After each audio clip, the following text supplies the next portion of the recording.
I'm here with John DiDomenico, and we're checking out the bat infestation here at Enclave. And what John has found out is that just about all of the openings on the tile roofs are vulnerable to roosting. And to start with, we've noticed that this rake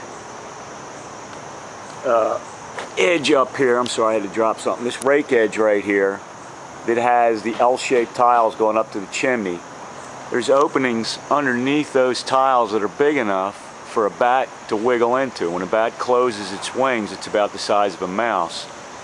And of course they have clutching capabilities on those wings, so they can just wiggle right up in there. So we have droppings coming out of these locations that John has identified. We've got them down that end of this building. This is the 1170 building. And also John has found out that on the other parts of the roof, such as these hip tiles, that go up the hips, they also provide openings. And of course, the most popular opening seems to be right at the peak itself, where the two slopes meet at the ridge. There's a special tile there that seems to be a popular destination for the bats. See if I can find one here to point out. Here's one over here. This is again on the front side of 1170. And if we look up, you can see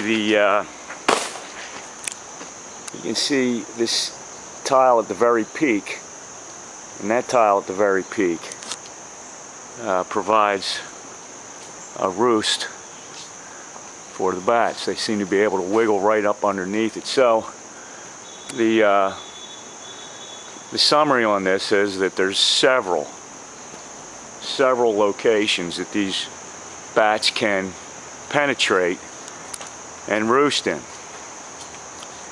John, would you think there's some way that this can be prevented?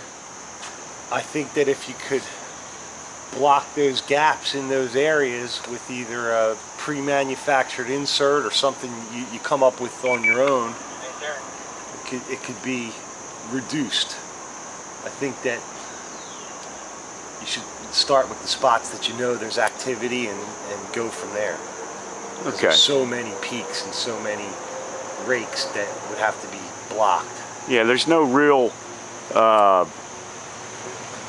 material or scent. You know, there's some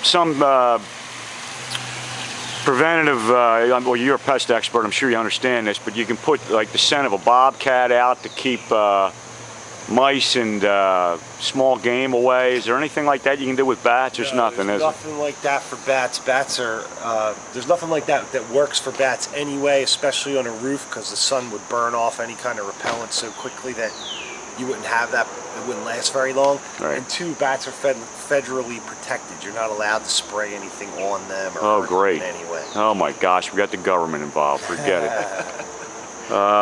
So we're looking at mechanical ways. Mechanical exclusion, absolutely. You got to just block the spots that they're getting in. There's no way to funnel them out of there because there's too many spots. The typical bat exclusion process that we would use would not work in this situation. Okay. So sealing them out is really the only option. All right, we're going to get a little closer look with a rooftop inspection and see if we can maybe start to figure out ways of doing this. Thanks, John.